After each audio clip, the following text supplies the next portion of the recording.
Okay, I'm in. I've actually clicked the wrong button. We're in. So I've actually joined us into the game. There we go. Well, there we go. Welcome to the stream, everyone. Cool. I clicked the wrong button, Zach. And look, here we are. So we're live because I have not pressed all the buttons, but welcome to the show. So 0701, thanks for joining us. Uncle Aura, Rogo Bran, Oka 7, Commander Scouts, the pilot, 07. Thank you very much for joining. Welcome to Arthur told me presses the wrong buttons and starts to stream early version of Stargazing Tours. And bless Mr. Benedetti will be crying into his whiskey right now because he watched me download all the beautiful intros, which I have now failed to load because I've flicked to the wrong button whilst I was trying to be clever. But welcome to the stream, everyone, and I'm joined by the wonderful Zac, and you probably heard the dulcet tones of Down to Earth Astronomy, who's going to be a surprise, but I ruined it by pressing the wrong button. So welcome Down to Earth. Thanks for joining us today. Thank you for having me. You're welcome. You're welcome. So before we get started, we've got some news and some bits and bobs to go through. So first off, apologies everyone, I've not been on stream for a little while. I have been busy behind the scenes. Now, I'm not going to give you too much of a clue of what I was doing. But some of it relates to narrative stuff that Lawrence, Zac, Bruce, Stephen, Paul have all been working on very, very hard. We know you had a lot of fun and you enjoyed the Adamastor. I was very impressed with how fast you guys solved everything during that particular sort of event.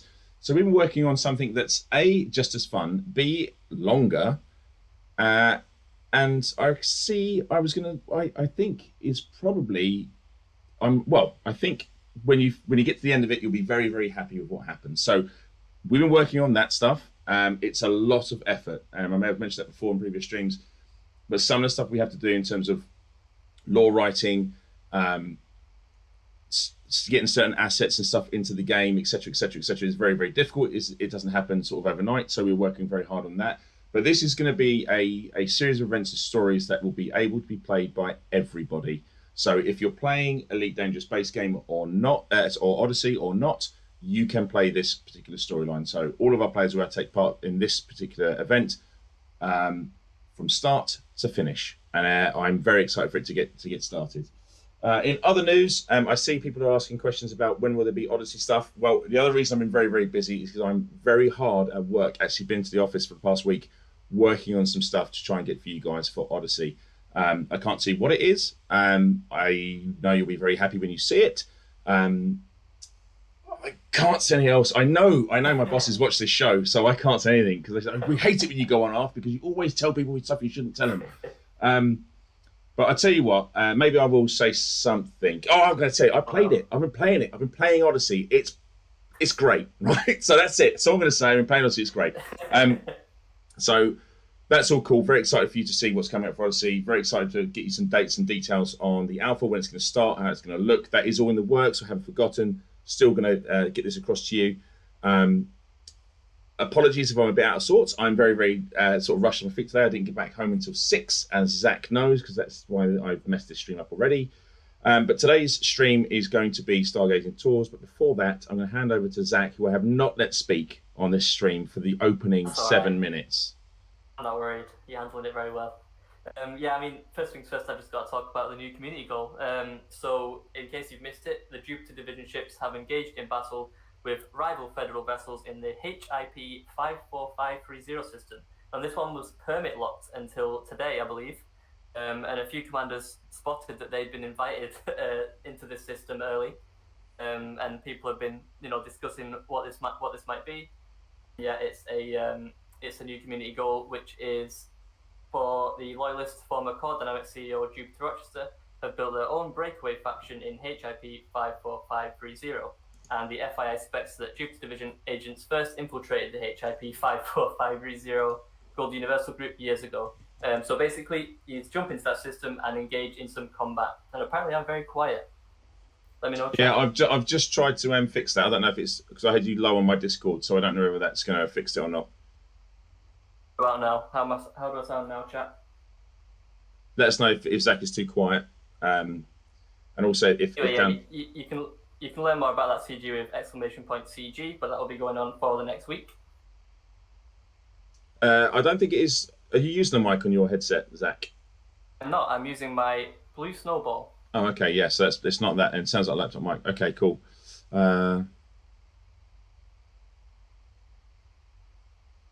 Okay, cool. Right, so it's not Zach's. I'm going to try and tap his volume a bit more on the Discord, but I don't think it's that, chat. I don't know what I've done. Is it 200%? Is it 200%, Captain? She can't take anymore. I'll turn it up even louder here, but if this blows people's minds, I'm sorry. Right, let's try now. Zach, give a little sound test. Hello, chat. Hello, everybody. How do I sound now? I mean, you're loud in my ear. It could be the Discord turned on the streaming software. It could be. How do I turn that off? That depends. If I'm... Oh, people are saying that's better now. Much better, apparently. Cool. What I enunciate? Listen here, chat. I am going deaf, but I will take that. I will take that for you. Zach is at 200% in my ear muffins. Sorry, Zach. Do you want to go through just highlighted what you just said there about the community goal? Yeah, so it's basically the Jupiter Division and Core Dynamics. It's a battle in the HIP 54530 system.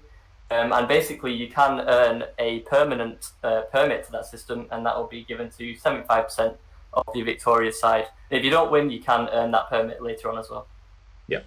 So we are taking a look at what was quite funny is I'm in obviously the chat with the narrative guys, and we look at all the server side stuff, and the amount of traffic in those systems at the moment because their permits have been unlocked is interesting to watch, which is good. So that's cool. So tell us about today's stream, Zach, what we're doing, and then we'll speak to Down to Earth and we'll quiz him about what we're up to. So, what we're doing. So when I got this job and I wanted to get back into Elite, one of the first things I did was obviously head onto YouTube and figure out who I wanted to watch, who I wanted to learn from, and Down to Earth was one of the people that I thought was really educational and really interesting. So we've got Down to Earth on the stream today, and we're going to just be doing some exploration, some learning the ropes, in case you haven't done the exploring and you want to. We've got an expert here to guide us and tell us exactly what to do. So welcome, Down to Earth Astronomy. Thanks a lot. Glad to be here. That's all right. So I guess we'll start with a bit about you. So how long have you been playing Elite Dangerous for? I started Elite in 3301 and been playing pretty much ever since. Started doing YouTube, pretty much from the get-go. I started the channel up with some really dangerous content. I actually had to go back today and see when I posted my first video, which was me running the tutorial missions for the first time. And obviously there's been quite a bit of flying since. And today I do, as a lot of you will know, do guides, tutorials, live streams, all kinds of fun stuff and things happening in Elite and space games in general, but of course focusing on Elite. If you had to guess, how many hours do you think you've got in Elite Dangerous? Not looking, no cheating. No, look, okay, so I know it in weeks because I think my main account has 15 weeks of playtime, and then I have an alt account. I think this one has about a week, and the third account has, I'm gonna say, a couple days on it. So in total, we're probably looking at like 16 and a half, 17 weeks is my guess. That's a long time to spend out in space. That's a long time in space, it is, yeah. So for people who don't know you, what would you say typically your content is on a sort of week-to-week basis? It's often it would be a like medium length video, like 8-10 minutes long video, where I go over in as much detail as I can cram into 10 minutes a specific topic in Elite. It could be how you unlock a specific module, or how do you the most efficient way to do a thing, or how do you neutron scoop, something like that. So I take like one topic in Elite and I dive into that. I do a wrapped up guide around that topic. And sometimes it's just, if I found something interesting and if I want to go and look at some pretty stars, then I do that. Yeah, we were talking about one before the stream. Do you want to enlighten us on what that one was with the 11? Was it the 11G planet? Yeah, exactly. It was a live stream a couple of weeks ago, I think, when I took out to the 11G planet not too far from Colonia.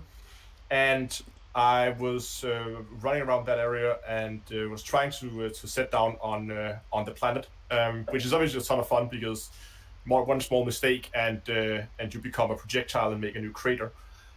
So that's always interesting. And it did end up actually. It was not the landing that killed me. It was the taking off of all things when I forgot to turn my flight assist back on after I did an FA off landing, and I ended up rolling my ship across the surface and it exploded, and I got a free trip back to Colonia. So, if you do want to see Down to Earth Astronomy's channel, you can put ! Down to Earth in the chat, and that'll head you there. But apart from that, I know that you also have a hand in or create the Commander's Toolbox website. Do you want to just give an idea about what that is? Yeah, so it started as an idea since I had a lot of like spreadsheets lying around that people were using to like look up where you can find engineering materials and that kind of stuff. And I thought, why not make that, like wrap that in a little bit more pretty fashion, and also to make more written guides. So for the people who wanted to go and quick reference, I mean, sometimes if you like watch the video, but you don't really want to go back and watch the full video again, you just want to have one specific topic. I wanted to put all that in one location so you could go and quickly look up and use it as like a reference. And I think it's just been growing ever since. And I've been adding more and more tools to it where you can like calculate the price of your fleet carriers and all kinds of cool stuff. And it's grown quite well to the point now where I think we have like 2,000 unique people coming by the site every single day. So it's been quite a success, and I'll keep building upon it as time permits. So just to interject, I'm just watching some of the chats. A couple of things. Firstly, I'm not having a party. I'm trying to set this weird white line on my screen, which is light reflecting. I imagine I want to set something in here. Please don't say it's my head. It might be my head. But chat have also mentioned the 11G planet, which we were speaking about before, Down to Earth. I also watched that. The landing on it was incredibly fun. Your content is always educational, but it's always incredibly fun. So yeah, carry on doing what you're doing, dude, because it's great. And I'm really pleased you're on to show us, because exploration was one of the first things that got me into Elite. If anyone's seen me fly, they know it's definitely not my flying skills. But exploration is great. So I'm pleased to be here, if only to be a cameraman for Zac's amazing flying and scanning ability. Wow. That's tough. So I guess if you do want to see the Commander's Toolbox, you can put ! Toolbox in the chat. And I used that actually last weekend.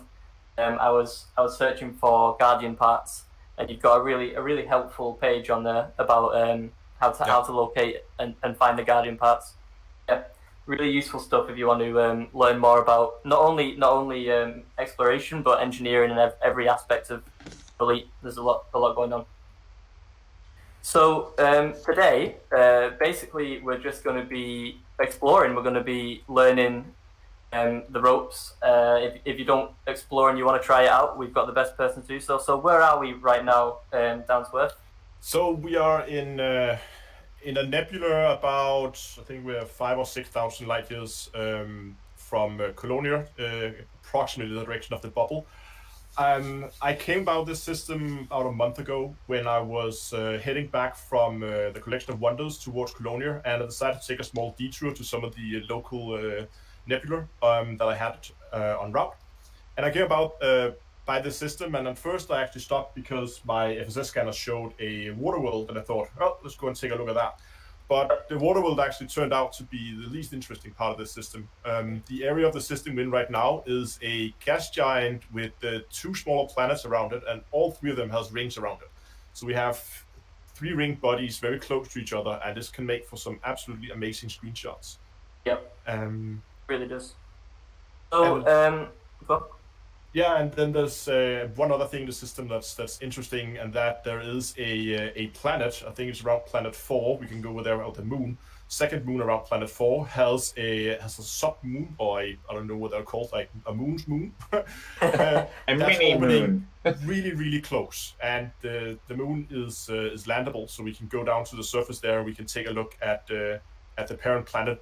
And it feels like it's orbiting. If you stretch out your arm, you'll be able to touch it. So it's quite a unique system, and that's why I thought it would be a great place to start out. That sounds good. So for anyone not in the know, if you arrive at a system and you want to do some exploration, the first step usually, correct me if I'm wrong, down to Earth, is to just pop your discovery scanner, right? Honk. Yeah. You honk the system, and what I usually do then is I just open up my FSS scanner, and I take a quick look at the spectrum, and I look at the different lines that you have on the little FSS spectrum, and based on that, I can identify which class of planets or which class of objects we have in the system. And based on that, I made a decision on whether I want to continue or whether I want to stop. And if I spot something, so what I would often be looking at is stuff around when you have the text underneath, it says filter spectral scanner and spectral spectral analysis. So right around the ANLA area, that's where we have like Earth likes, we have ammonia worlds, we have water worlds. So you can see there, as you can see in the stream right now, we do have a little peak there, a little signal just above the N in analysis, and that would be our water world. So because of that, I decided, okay, let's do a full scan of the system. So often when I come across Earth-like ammonia's water worlds, that's when I do a stop and I do a full scan of the system. And the valuable planets, I will then go and map as well. So that would again be the 3 planet types we just talked about, as well as terraformable high metal content planets. So if we find anything we can terraform, I'm gonna map those as well. And so you say valuable planets. Obviously, there's a lot of ways to make money in Elite. And what would you say? Let's say on a typical expedition, let's say you're going, I don't know, a few thousand light years out. What would you expect to make from that? What would you be, hoping to bring back? Not just obviously discovery-wise, but monetarily, because obviously a lot of our players and the time obviously trying to make money. So what would you expect from a typical expedition? It's a surprisingly difficult question to answer, because it depends on your flying style. I mean, if you take the neutron highway, then you're not going to discover that many new systems, because there don't tend to be a whole lot of water worlds in systems with neutron stars. Right. So it's like, if you want to find new interesting things and you go on the M5, you're not going to find a whole lot, because it's going to be very well explored, very well mapped already. You have to go off-road, and that depends on your exploration style. Some people will say they want to explore a nebula, and then they will neutron jump all the way to that nebula, explore that area, and then continue. I prefer to take a more slow approach to it, where I will not go for neutron stars. That means I have longer travel times, but it also means that I get to explore all the systems, a lot of the systems in between my destinations. And a lot of the interesting things I actually found there. So it's difficult to say if it go like 2,000 light years out. It's easier to say, I would say maybe 1 in 20, like between 1 in 10 and 1 in 20 systems is interesting enough that I want to make a stop. And an interesting system can bring in, let's say, it depends on how many planets are, of course, but let's say 5 million for a very interesting system with a lot of high metal content planets. So, but I see. I always, sorry, Dan, I was going to say we talk about making money. I mean, that is a nice way to make money, and a nice chunk of change as well. But I also find that with the various activities, I know obviously we're still looking ongoing and balancing and different activities, etc., etc. And I'm sure people in the chat are going to have a go at me right now. But I also look at the rewards for different activities on 2 separate levels. There's a monetary reward, and what I call is the emotional reward for doing stuff. So, like, for argument's sake, finding something super cool, or being a moment in time or a moment in place in space that is unique to you, is like, that's incredible. To have that moment, to have that wow moment is reward in itself.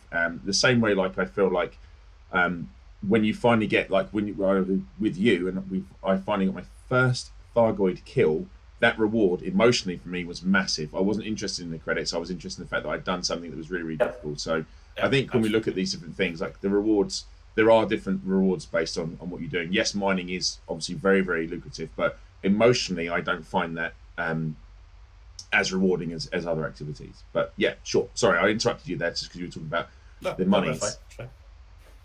But this system is a great example of exactly what you're getting about there. This is one of those systems where when I found it after I was done mapping, when I would normally let's move on, I decided to stick around because it was such an interesting system. There were so many great sites, so I just wanted to hang around here. I think I spent a good hour just flying around the system and looking at the different planets and different sites.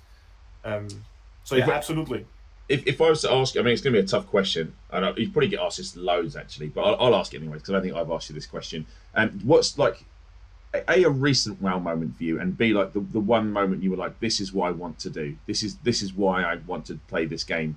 You found something or saw something, you were like, this is incredible, and I want to see more of this. What can you think of particular planets or places you went to that spring to mind? I think the first time I saw the Collection of Wonders, because it's such a unique system, where there are some neutron stars, white dwarfs, all with rings around them. Especially ring stars. I have a soft spot for ring stars. So I think first time jumping into the Collection of Wonders was exploration-wise, I think one of the greatest experiences I had so far. That's cool. This system comes close, but Collection of Wonders is still a wonderful system. Yeah. Okay, so we're in this system. Yeah. And I am currently, I believe, I'm parked outside those three ring planets that you pointed out at the start of the stream. So, but just talk a little bit about. I mean, I know that this is quite rare from my own exploration. But how have you ever seen three ring planets this close together before, or how common is this? This is very uncommon. I have seen three planets around each other before, but often the moons would be so far out, or the rings around the gas giant would be so small that you really have to zoom in, and it would basically just be like a few pixels on the screen. So what I think is unique about this is the fact that they are so close to each other, and especially the two moons are so close to each other, and it just makes for an absolutely wonderful sight. Are these? Oh, sorry, Zach. I was going to ask I'm going to ask a question, which is going to sound very dumb. I haven't been here, obviously. I'm here now with Zach. But are the moons landable? Do they create amazing? Oh, I don't. Oh, it's a shame.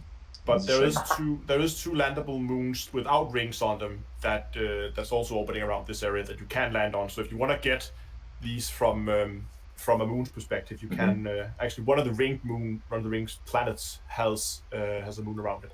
I'm just thinking ahead, just thinking that maybe one day I'll be stood on the shores of the moon somewhere, looking up into space. But yeah, that's really cool. It's cool to know. So I'm going to come in and surface map one of these moons or planets. Yeah. Can you tell us a little bit about when do you decide to surface map a planet? Is it when it's an ammonia world, when it's a water world? Is that when you decide to go in? Yeah. Because I noticed you've been here and you were the first person to map most of this. Some of them are mapped like surface maps, and some of them are just discovered. So how do you decipher which one you're going to spend your time mapping?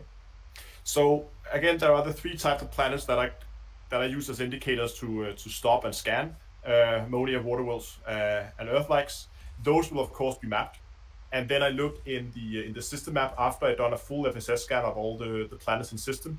Then I will look there to see if there are any terraformable high metal content worlds, because those can be quite valuable as well. And I'll then go and map those as well. A special system like this, I could consider going and doing a full map of everything if I just wanted to put my name on everything in the system. Yeah. But most of the time, just the rocky worlds, the ice planets, they're not that valuable in terms of map data. So often I don't bother. I mean, if I find something that's landable, I might consider it. If I find a planet that has, let's say, signatures on it, if I find biological signatures on it, then I will go and map that as well, just to see what it is. What sort of things? What sort of things do you expect to see in those planets? Lately, I've been finding a lot of bark mounts. Had a lot of those in the last exploration live stream, and it seems to be some kind of volcanic activity often, or stuff like bark mounts, at least in the area that I'm flying around in. But there's a lot of other things that you can find on planet surfaces, like brain trees and that kind of thing. So I'm now looking at the system map on my screen. Yeah. And I'm just, obviously, you're right, it's quite an impressive system with a lot of ringed planets. So if you wanted to find that information, you're on the system map. Is there a place you can see that? It looks like it's on the left-hand side of the screen when you select the planet. So just where you are on the left-hand side of the screen on the second tab there, the information tab, if you begin to hover over, see if we actually have anything that's terraformable in this system. I don't believe that we do. No. Particularly on this planet. I mean, yes, it's quite. Oh yeah, this one is. This is a candidate for terraforming. It says there right. There we go. Yeah. It says there right on the planet that this body is a candidate for terraforming, and that's a good indication. That's a high metal content world as a candidate for terraforming. So that's a good planet. It's a nice chunk of credits that will probably bring you in money, things about $1 million or something like that just for mapping that planet. So Kiowa81 says, "How do you choose which planet to land on? Is there any specific reason you would do that down to Earth?" Again, if I find signatures on the surface, then I will probably go down, have a look, see what it is. And if I find something that just looks interesting, one could be, if you look at the planet 4 right next to you, it has a moon with a landable moon next to it. And right here. And that one, if we go up and actually look at it in space, you will see that thing is orbiting extremely close to the other moon. Unfortunately, like orbit distance from moons is a little weird because they are always measured in astronomical units, and it's very rare that moons are orbiting in anything that resembles close to an astronomical unit. So you can't really see the orbit distance. If you look at it, you even see it says the zero major axis, just 0 AU. So it's orbiting very close. So I think I'm on the way to. Hang on, I'm not, because I just deselected it. But I'm going to head towards that moon. OBA, that sounds right. OBA. Yeah, get some good shots when you're leaving the ring worlds as well. Let's have a look. So typically, let's say there's nothing in this system. How do you usually plan your routes? Maybe even when you're setting off, is there a specific, do you use anything, or do you just pick a random star in the galaxy and say, okay, I'm going to head in that direction? What's your usual method? I usually find, I ask around the community and say, hey, do you guys have anything that you think is cool that I should go and visit? And then I have just scattered my galaxy map with bookmarks of things that people have recommended me going and visiting. And then I will just take it slow on the way there and make stops as I find something interesting. But I think having something where you know that there's something interesting at the end, it makes the journey a little bit more like, okay, when I travel the next 2,000 light years, there's gonna be something fun to look at. Yeah. So you don't get into that, just jumping through system after system, and you don't find anything other than rocks and snowballs, and it just get a little disheartening after a while. But knowing that that's the nature of the galaxy, unfortunately. It is, like, for systems to be interesting, like 99% of them are not. But when you find that 1%, then that's when it gets really interesting. Oh, yeah. So with that in mind, if you were to recommend anywhere for maybe not a new explorer, but someone who's talented in the art of exploration, is there anywhere you would recommend for them to check out? I know this is kind of a hard question because there's a lot of places, but is there any on the top of your mind that jumps out? Yeah, there's one. I think it is. I'll see if I can remember the system name. But there is a system. My filters are on here. Where there is a moon in that system where there's some really, really high mountains compared to the radius of the moon. So when you look at the moon and from orbit, it almost looks like those those spiky yoga balls or whatever they're calling. These spiky balls people roll under their feet. That sounds like something people do with exercise. I don't do exercise. If it was a food type, I'd be okay. If you reference food, I'm okay with food, but exercise stuff is no good for me. So like a small round cactus, basically. The closest thing to food we can get, I think. That'll do. And I, of course, can't remember the system name, but I think I have it bookmarked somewhere. But I'll see if I can find the system name in a bit. But that was a really fun system to explore, flying around those mountains and land on some of those mountains. It was a great view to see the planet below. There's a lot of interesting routes on sites like EDSM. Obviously, there's a lot of communities that have expeditions specifically for exploration. So if you feel like you don't want to go by yourself and kind of be away from the community, then jump onto an expedition where there might be anywhere between 20 to 100 other commanders that are also just going out exploring, usually on a fleet carrier.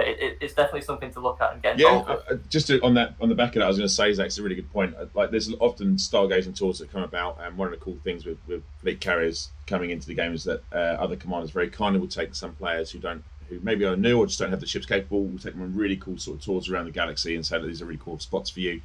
It's often the way you get the bug to start exploring, because once you start seeing this cool stuff, you just want to be more and more involved. And I believe I've said this before on stream, but it might be when I was chatting to Orange Phoenix actually. But one of the things I love about Elite, or why I still love about Elite, is that you can be in a system that someone's visited before, but because the time you visit is entirely different, that system looks entirely different experience for yourself. As in, the planets are realigned in front of the stars a different way. It's just the moment you have, or when you go out exploring, it is a very personal thing. Like, the stuff you find it, and that moment in time is yours, and it's unlikely that someone will ever see the same thing you're seeing at that moment in time. So that's why that's one of the reasons why I loved Elite. I loved exploration in Elite so much, and what got me into the game. So I'm looking at this planet, and I'm trying to orbit using Super Cruise Assist, and I can already tell that there's something strange about this moon, because it is pulling me in and out of orbit as we go. So I guess I forgot to mention this when we were looking at the system map, but you're talking about a moon or a planet with interesting gravity. What sort of range would you say that falls in? What do you mean interesting gravity? So in, like, what number does it become interesting? So like 11G, for example, is going to be quite interesting to try and land on. I would say anything when you move above 1G, then you actually have to begin to pay attention. Most things below 1G is fine. You can, like, your thrusters is going to be able to save you relatively quickly. But when you begin to move above 1G, then you need to begin to to think about what you're doing, and not just go down at a 45-degree angle. And what was it? When I was watching your streams, don't roll, right? Do not roll your ship. Yes. Because there's. I mean, honestly, I advise anyone, if you haven't done it before, please watch the Down to Earth Astronomy 11G landing. I was tense watching it, although I knew that Aditya knows exactly what he's doing. I was still very, very tense watching him land, and even though you might only be, I don't know, 300 meters off the ground, that's more than enough on an 11G planet to end your career as a commander very, very quickly if you stop paying attention. So it's a very very tense watch, probably even more tense to play through. How many 11G lands have you done in your career, would you say? 2. There we go. When was that scene out of Aliens? How many shots have you made? 2. One was simulated. Yeah, one with FA on, one with FA off. I see. Now you're just showing off. But yeah, is there a specific FA on, FA off that works best? So, like, when you go FA on and you're landing, you basically just have to keep your belly towards the ground at all times, and then whatever you do, never use your downward thrusters, because if you have FA on, they will constantly be firing.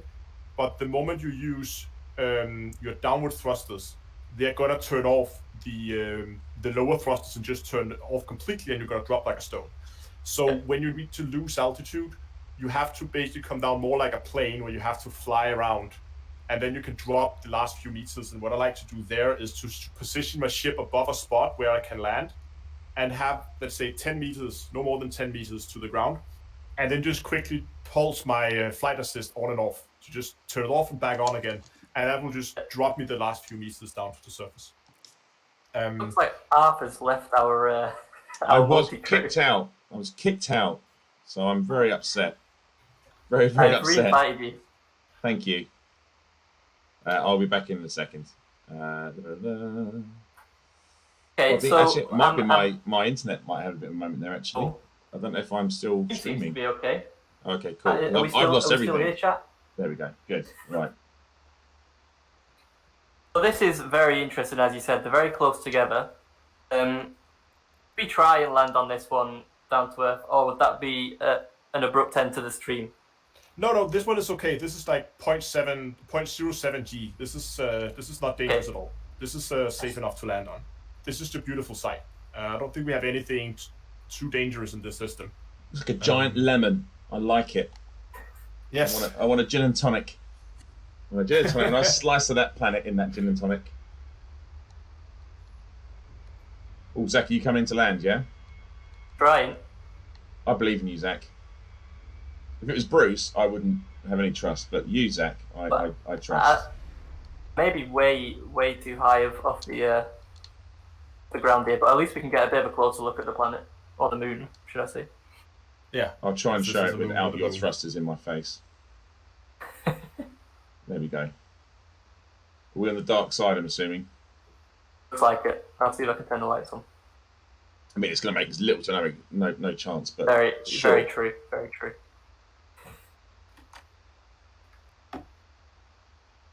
Sounds a bit something that G&T is better, a bit of lime. I mean, it's fine. More rum. I appreciate the rum. Rum is always good. Why is the rum always gone, Sammy? That's my only impersonation I ever do.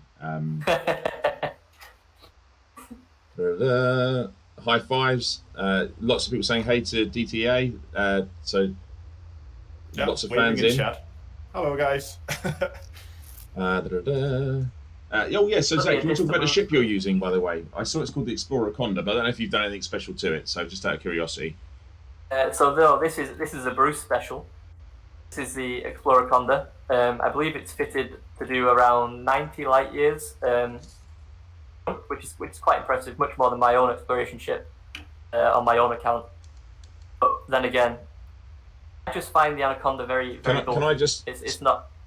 Can I just stop you there, Zac? Are you telling me we're in a ship that was created by Bruce? Yeah, is that bad news? Well, it probably means he set us up to die. It's probably what it means, Zac. Maybe we're never getting off this moon. We're never leaving this moon.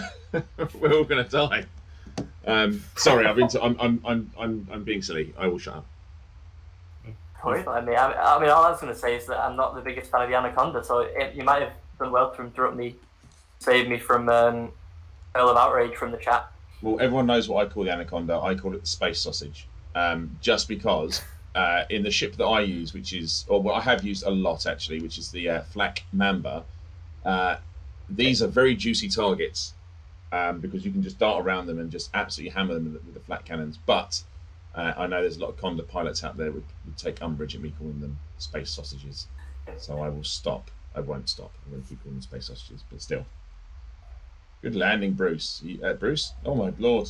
I mean, to be fair, I didn't land, so... No, you're bouncing. I'll take it all back. I'm bouncing. I'm going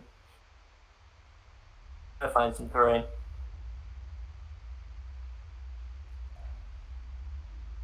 If you do watch Down to Earth, you'll notice that he probably lands first time. But he's more of an expert pilot than me. Here we go, this looks good. There you go. We've landed on the moon. Landed. So first We've got time. the lemon right above us. Absolutely nailed it, mate. Thank you. Let's see if I can guess where you guys are at. Well, there's a big yellow moon above us. Have a look around. I do like the design of the ship. I'm just not the biggest fan of how it handles personally. Is it because you're used to flying smaller ships? I think it might be because my usual ship is a Crate Phantom. That I kit out for exploration as much as possible. Are you Down to Earth? What's your favourite ship in the game? I think the Crate Phantom at the moment. I used to be a big fan of the Diamondback Explorer just because it's such a small, nimble ship and has good jump range. I used to fly the Anaconda a lot just because it was such a good multi-purpose ship, and when you need to carry all kinds of stuff, I used to use the Anaconda specifically because it was a good jump range ship, and I could carry a fighter, and I would often use the fighter doing videos basically as a camera drone. So I would attach the third-person camera underneath the fighter, then fly that around as a drone. But lately I've been swapping over to the Crate Phantom, just because it's just such a joy to fly, and probably also going to be spending a lot more time in the Imperial Courier of all things. Ooh, Courier. Imperial Courier. Yeah. Yeah, I was. None of these ships you mentioned are Alliance chieftains. So I mean, that's I mean, no one's perfect, and that's fine. But I will to Zach's point, it is very difficult when you're not used to flying a big ship to start flying one. I've been doing some testing on site for a game I guess we're all waiting to play. And I was put in an Eagle, which is a tiny ship, and I was so used to flying bigger ships that I literally smashed into the ground so hard because the thing was so agile. I was just like, I've forgotten that there are ships out there that actually can fly like fighters. Yeah, it's you have to remember what you're in. I tend to do FA off more with big ships than I do little ships because I'm just not that good. Well, chat is saying the DBXs they use the Python for exploration. I don't see many people say that, but that might just be me. The Aspect Explorer, obviously. Cobra Mark III, interesting. I mean, I guess you can really explore in most ships depending on how you outfit them. There's just some obviously that are better suited than others. Yeah, absolutely. I mean, there's nothing. I mean, people like to take long-range ships with good jump ranges. That makes sense, but you don't have to. I mean, there is some extra hassles you need to worry about if you're in a shorter jump range ship, especially if you're jumping in between the areas between the galaxy arms, since stars can be a little bit more scarce in there, and especially scoopable stars can be a little bit hard to find sometimes. So you need to be a little bit more careful with a short jump range ship when you're in an area like that. But other than that, I mean, sure, it's going to take a little bit longer to get where you're going, but if you're just going there to enjoy the trip, then by all means. So Hodoodle in the chat says T9. That would be interesting. Exploration in a Type 9. Yeah, guess you could be do my it. first choice. But I mean, people are racing them, so I'm sure Exactly. there's nothing they can't do, right? The T9. That should be their advert. There's nothing it can't do. I mean, it may not do it well, but there's nothing it can't do. But it can technically do it. It's like me. Technically, I could fit into a leotard, but it wouldn't be great for anyone. But I could do it.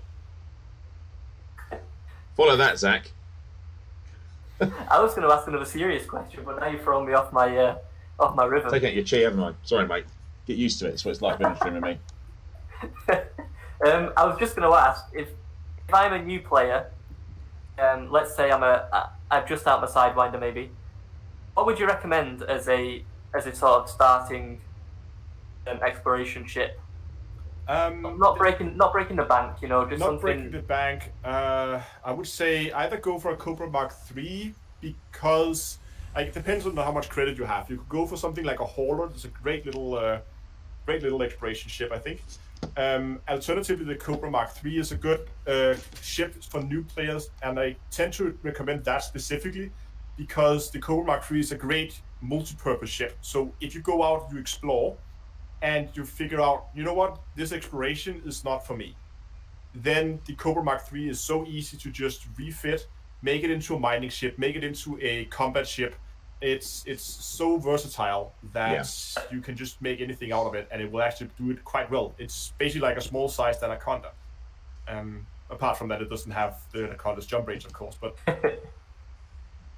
that's a really good point. That's a really good point about the Cobra, about a mini Anaconda. That's actually quite a nice analogy, to be fair. Sorry for those of you that are eating dinner. I do apologise about the leotard thing. I appreciate that's probably not what you want to think about whilst you are tucking into your nighttime foods. A lot of the chat said Adder might be a decent. Yeah, Adder too. But like many of the small, I mean, yeah, that works too. But again, I tend to recommend the Cobra Mark III because unless you're absolutely 100% sure that you just want to go explore and you don't care for anything else at all, then of course there are better options. But if you're still trying out the game, you're still trying to figure out what direction you want to go, then I think the Cobra Mark III is a really good solid choice. Here's a question. So I'm watching the chat go through, and people are asking about like, is having the furthest jump range the best way to explore? But I guess finding stuff isn't about how far you jump, right? You can be jumping tiny jumps and find undiscovered systems because space is so vast and so full of stuff that you could find it, but you can literally fall across it, right? So that the idea is it's at how you want to explore is the right way. There's no preset way of doing it, right? Absolutely. I mean, one of the things are people tend to stay when they explore very close to the galactic plane. So like the same plane where you have Colonia, you have the bubble, you have Sagittarius A, all those big destinations. If you fly, let's say, 1,000 light years, either straight down or straight up, you're going to be finding a ton of unexplored systems, even without going too far from the bubble. So that can be a way, if you feel like you're just basically following someone else's trail, well, just fly downwards for 500 light years and then keep going in the direction you were going, then fly back up when you get to your destination. And I promise you will find a lot of systems. Yeah. Is that what you would recommend for someone who wants to get into exploration? Is that the first thing they should do, or should they head to a known destination first? What would you recommend? I think heading to a known destination is probably the best start, and you might even want to just practice a little bit in the bubble. Like maybe take a little trip to something like the Pleiades sector. It's not too far out. It's still for like a brand new explorer. The Pleiades sector can be quite the journey, and there's some interesting sites down there. There's some black holes you can look at and that kind of stuff. So there's some interesting sites you can see down there, and you're never too far away in case things goes wrong. You can always turn around and fly back. Chat, if you've got any interesting places you'd recommend for a beginner, please put them in the chat. Yeah, that'd be interesting to see. Yeah. So, here you go. Sorry, I was just saying some. I think Bigger asked about there being a heat map. I'm not a dev. I can't say what going to the game and stuff. But I really like the idea of having like perhaps a stat. Maybe I'll speak to the guy. I'll see what we can do actually, because one of the things I'm interested in is I love stats because I'm quite sad. So I will look and see if we can have a look at maybe getting an infographic out. Maybe it won't be live. Be interesting. But I would be interested to see sort of where commanders travel. And because I do believe, I think it's true to say that most of us will stick on that same plane, right? We never go up or down. We just we'll just go straight, and that's what everyone kind of does. But yeah, you've only got to go down or up X amount of light years, and then start pick a direction and going, and you'll be very unlikely you pick the same route as somebody else after a given period of time. It's a really good idea. I like it. I'm all about infographics. More infographics, please. Yeah. More. Plus on that. Okay, so I'm going to jump to this next system, down to Earth. Yeah. I'm ready to go. So I guess we'll meet you on the other side. Yeah, I'm spooling up as well. How did you pick this? Was this just random? You just thought, what's another system that's close by? I wanted to go out here this area specifically because I noticed that a lot of the interesting things like interstellar phenomenon, that kind of things, they're often found close or within nebulas, and I don't have any data to back it up, but it seems like they tend to gravitate towards heavy blue stars. So that's why I've been running around the different A-class stars in this system. I haven't been into the system we're jumping into now, so this is going to be brand new for me as well. It's a big star. You can obviously filter your map by star type, can't you? So if you did want to say, okay, I just want to see these specific types of star, you can and filter those out and head straight there. Yeah. Let's have a look at this system. Yeah. Oh, so sorry, I've messed up the stream a little bit. Sorry, where my computer crashed out, I've just got to sort out your screen so people can see what you're doing, young Zac. Okay. So 2 seconds. Fine. Just in the FSS. Yeah, so looking at the FSS, we don't have any Earth likes ammonia water world. But hold on, I'm still fuel scooping. But just for the purpose of the stream, we can try to map the system. I mean, who knows? There could be something. And that's the thing. I mean, even though there's nothing interesting at first glance in the FSS scanner, it doesn't mean that it's necessarily a boring system. We've got about 10 minutes left, so we may as well just have a quick look at this. Exactly. So I'm just gonna quickly map the system and see what we have here. I was going to say hello to some people who joined. Beetlejuice in there. Hi, Beetlejuice. Kai, I saw you come in. Hi, Kai. I missed you. Bolts. Exorcist is in there. Wolfpack's in there. Hello, everyone. Thanks for joining. Pasty Scoffer, which is an incredible name. Welcome. And thanks for joining us on this stargazing tour where Zac is showing us around a system neither yourself or Down to Earth has been to, which is quite cool. So this one I've discovered, Down to Earth, is a gas giant with water-based life. Is that interesting at all, or is that fairly common? It's relatively common that you find those. They are, I mean, there's nothing you can go and you can scan it, and you will often find that planets. Now I haven't found that yet on my screen yet, but you'll often find those who have very distinct bands around them. So they will often have like a very dark and a very bright color in bands around them. So they are visually different than from other planets, and that used to be a very important skill in before the FSS scanner was introduced, because back then you would honk the system and you would get the full system map. They would be unexplored, but you could still see the planet models in the system map, and you could then, based on those color bands, you would then often be able to guess whether they have water-based life on or not. Yeah, I'm just gonna head towards this gas giant that I found. Just have a quick look. So another question that I've got. You talked about a beginner ship. What would you expect of a expert explorer? What are they flying? How do you outfit that ship? Give us a quick rundown of what you would do typically. So there's all the usual, like a Guardian FSD booster. There's a good fuel scoop in there, so you can scoop. They'll most likely be flying a ship with a decent heat capacity, so that they don't overheat as easily when fuel scooping. And in terms of equipment, I think it's most likely you will see people fly with an SRV hangar, so they can go out and drive around. Some may bring a fighter hangar. They are quite heavy for an exploration ship, but it depends what you want to do. If you want to go and like zoom through some canyons, it can be nice to bring a fighter. Yeah. Other than that, it's really a personal choice. I like to bring stuff like a variety of scanners, like Xeno scanners, wake scanners. I like to bring research limpets, that kind of stuff. But that's really personal, what people want to bring, and it depends a lot from person to person. Some people, if they're flying in with a group, then it's common to see people carrying fuel transfer limpets. So if someone in the groups gets stuck and can't scoop because they're a non-scoopable star, then you can get someone else in the group come pick them up and transfer some fuel to them so they can continue on their journey. So yeah, that will depends a lot. And obviously, if people are flying with a fleet carrier, then you have more options because you can carry more ships with you. But then having something like a mining ship, that kind of stuff. And I've recently been working on that exploration courier I talked about that's specifically designed to be an exploration ship that you bring on a fleet carrier. So it doesn't have a super long jump range. It's like 40 something light years, so it's not terrible, but it's not designed to go halfway across the galaxy. It's like a small tender you take out from the fleet carrier.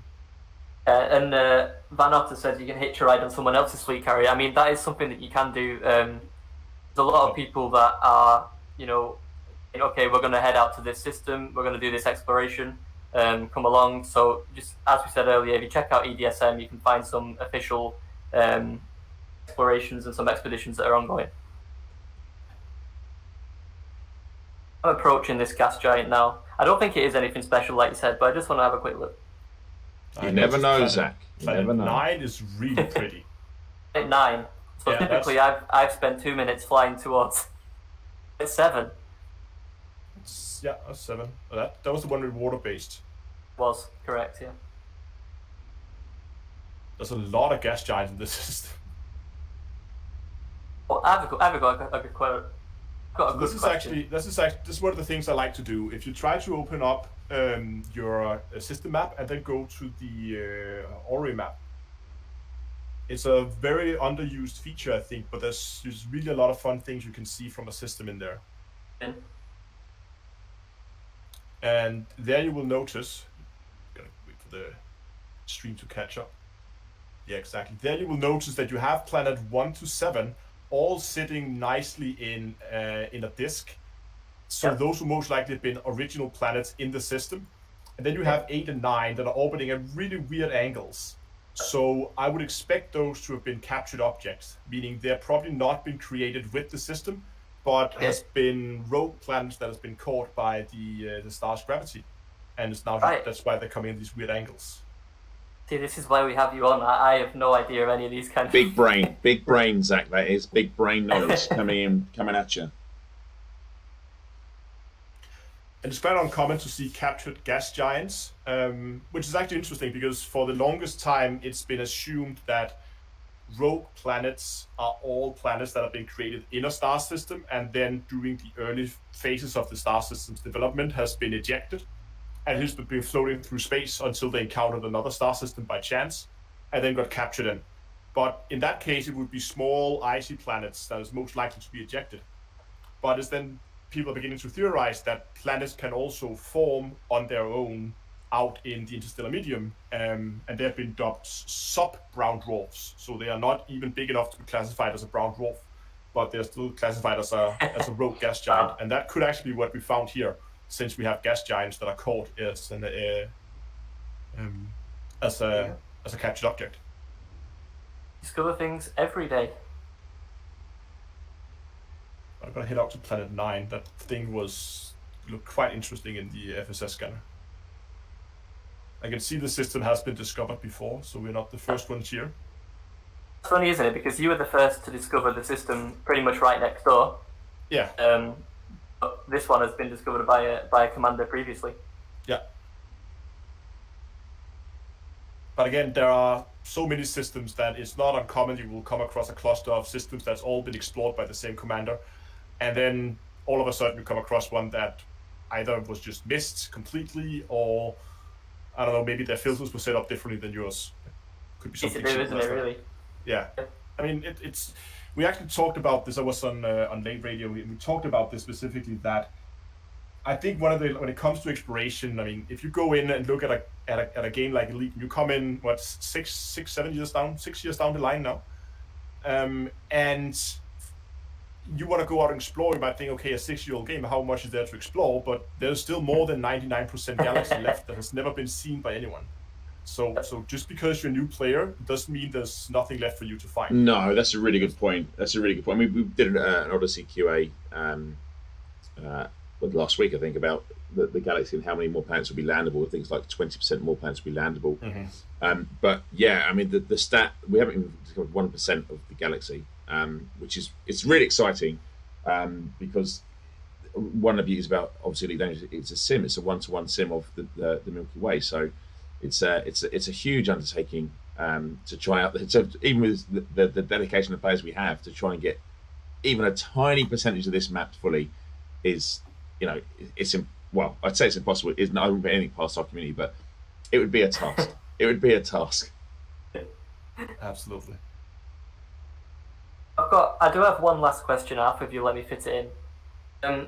If I'm an experienced explorer, and we probably have quite a lot of those in the chat, people who have done quite a lot of exploring, what would you say is a sort of challenging goal or an interesting goal to set for someone like yourself who's done a lot of exploring? What's the sort of next stage, or where do you go from the basics?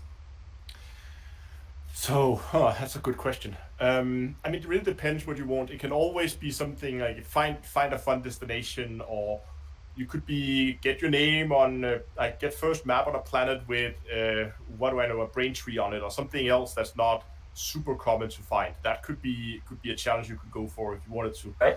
Alternatively, there's a lot of more like silly challenges, which could be something like I've seen people do in the past, like fly to Beagle Point without a canopy or something like that.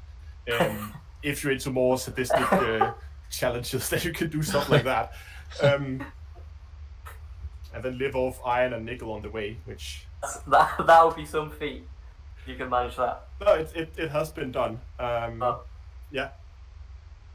I think, as I've said this before, I think there's nothing I've seen so far that the community can't do. Like, I haven't seen a challenge come out where over time people just work it out. They're like, we could do this, we can work this out. I mean, the iron and nickel stuff was we were on the wholesales and they were telling you about, like, make sure you've got iron and nickel in your inventory because you can always use it to keep yourself alive. And I was like, that's a really good tip. So yeah, I mean, I don't think it's necessarily impossible.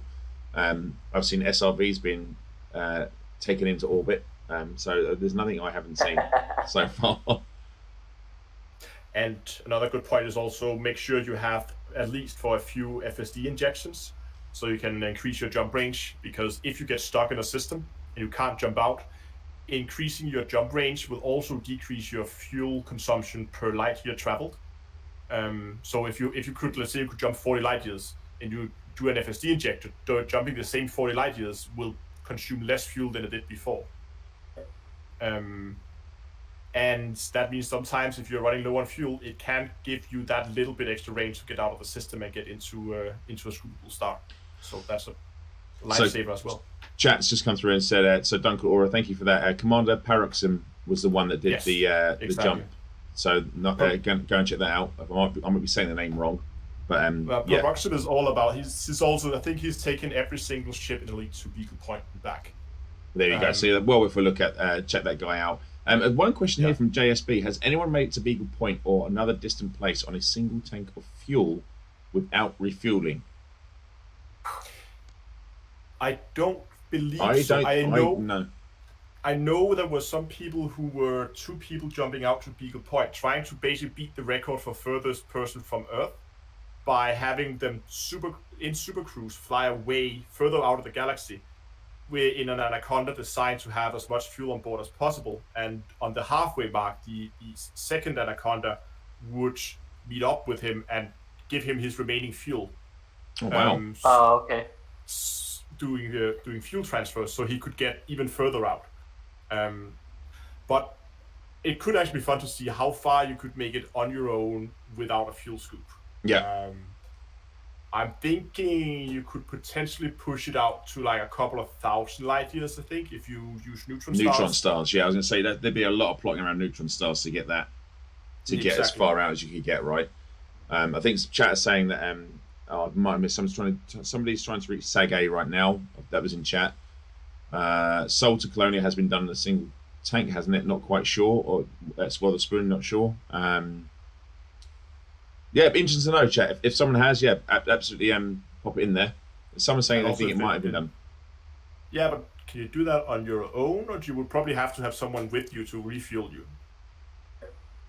I don't know. I might have to look up those numbers. Actually, that'd be interesting. Yeah, no, it'd be cool. It'd be cool to know. But that's the sort of thing that I guess, like say, you set your own challenge, right, and you start working out what it is you want to do, what you want to try and achieve, what sort of planets you want to find, and etc. etc.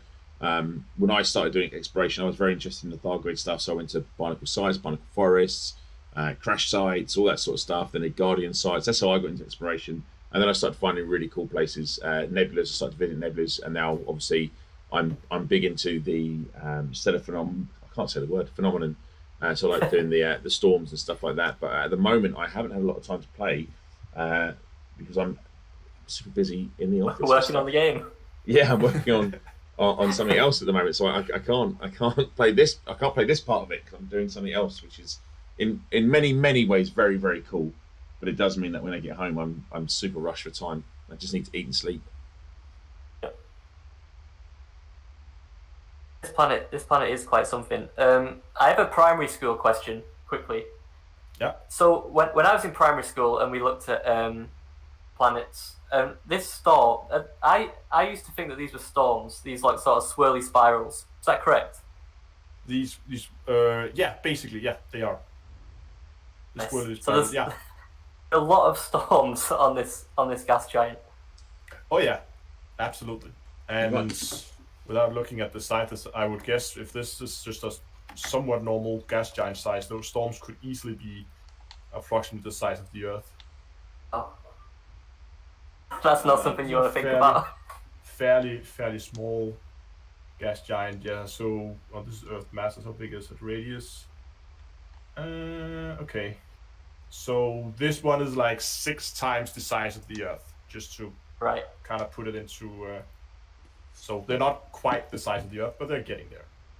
That's the thing, right? It's the size of North America or something. It's the scale of space that is intimidating, right? It's that I remember watching. I think one of the first things I saw when I was young, which really got me interested in space. Somebody did like if the various planets were in the same position as the moon, and what you would see in the sky, and it's terrifying. Like when you look at some of the planets in our solar system, you're like, we really are tiny. And so is our star, the sun. I mean, like, compared to other suns, it's a bubba, right? It's very, very small. So it's actually a insane. G2 type dwarf star. It's actually considered a dwarf. But it's our dwarf star, all right? It's our, and we like it. And we like it. So but I'm just going to flick to my screen because I've actually got a nice shot of that. There you go, all the storms and stuff. That's really, really nice. It's a really cool shot. Almost in that shot looks like it's been whittled out of wood. Yeah, exactly. So really nice. Very cool. Yeah, if it wasn't for all the swirliness around the storms, then that would look like a big wooden ball. Yeah. That's so cool.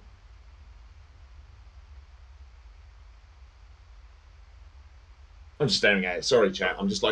Yeah, I know. We're kind of just getting stuck looking at this planet. I guess before we go, have you got any other quick tips for explorers, or have we covered everything? I would just say, if you don't rush it. Don't necessarily think you have to get to some place the fastest as possible. Some of the best experiences I had exploring has been when I just took my time, slowed down, and took the time to stop up, look at the systems properly. Because otherwise, as we said, when it came to the system, there was nothing in this system that indicated I would necessarily stop here and scan it. This would be one of those systems I would just jump away from. But as you can see here, we have a very pretty planet to look at now that I wouldn't have found otherwise. So take your time. Awesome. I'm going to flick us back to the main screen, which is without breaking anything. Oh, that he's done. I've done it.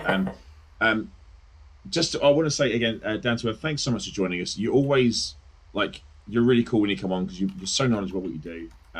You're easy to chat to, and you can explain things that someone like an idiot like me can understand. So thank you very much for coming on and showing us around and sort of talking about exploration. It's really kind of you. Thank you so much. Yeah, you're very welcome. For those of you just anytime. You know that. For those that just joined, you missed a show where we were obviously doing a bit of stargazing with Down to Earth in our Exploraconda that Bruce Garrido had set up for us, and it didn't explode, so that's always good. So we had a look around some systems, and Zac was showing us how we sort of map these systems and explore them, and what sort of planets to look for. So if you're into exploration, be worth watching this back when you get a chance. A lot of good information in here. We talked about the CG that's going on at the moment and what's happening with Elite. So Zac, do you want to just go over those details real briefly again? Sure, give me a second.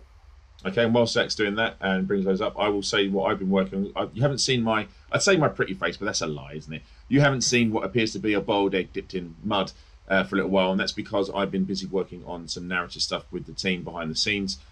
We know you guys had a lot of fun with the Adamaster. I was very, very impressed with how fast everyone solved all the puzzles. Let's just say the reason I've been away from here is because we've been putting together a doozy of a story that will be starting very, very soon. And I will probably give you a nod to let you know that events have kicked off, but this story is going to run for a while. It does have its own mini arcs. I can't say. I do this all the time, don't I? I'm like, don't say anything. Don't tell anyone anything, and then I get the stream and I just blab like an idiot. So there are some cool things that are going to happen, and this sort of story is going to last between and up until I can't say anything. I've got to stop. It's going to be for everyone that's got Elite Dangerous. All right, so it's not specific to Odyssey. It's specific to every single player, console and PC alike. This story has been designed for you by us. I think you're going to really enjoy it. I think it's been a lot of fun. I can't wait for it to start seeing people start piecing bits together. But I'm really, really excited for it.